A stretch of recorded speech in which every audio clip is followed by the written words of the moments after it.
السلام عليكم. انا مروه من قناه جهاز العروسه والعنايه بجمالها. هعمل لكم النهارده مقشر سكراب للسيلوليت، هيخليه يعني ينتهي من عندك ان شاء الله، بس مع الاستمرار. هقول لكم تعملوه قد ايه ونعمل الماسك مع بعض. اول حاجه ده عندنا هنا بن، ده بن بنشتريه عادي من اي محل، وده زيت زيتون، وده سكر.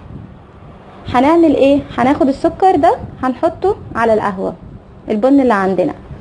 بصوا، هو حسب ما انت هتعملي قد ايه يعني هتحتاجيه، يعني مش ماليش مقادير معينه، لان حسب انت ما هتستخدمي، عايزه كتير او عايزه قليل او كده، حسب ما انت هتعملي.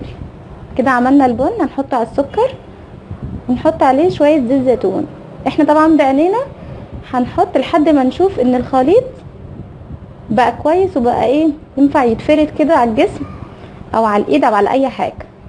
هنقعد نقلب ونضيف تاني لحد ما نلاقي شكله معانا بقى كويس ومناسب اهو.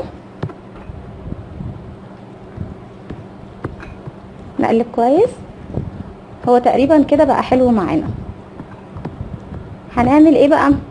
كده بقى هو جاهز ان احنا نعمل ايه، السكراب ونقشر جسمنا.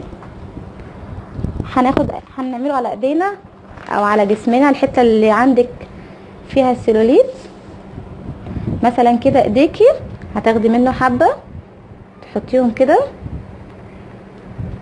وتدعكي بحركات دائريه كده اهو، لمده مثلا ربع ساعه. تفضلي تدعكي على اي حته عندك مصابه لمده ربع ساعه، وبعد ما تخلصي تشطفيها وترطبي جسمك. لازم الترطيب، وان شاء الله مع التكرار هيخلص خالص من عندك، وهتلاقي الشكل اتحسن جدا. هتعمليه تدعكي كده لمده ربع ساعه، وتعملي 3 مرات في الاسبوع بس. وشكرا ليكم.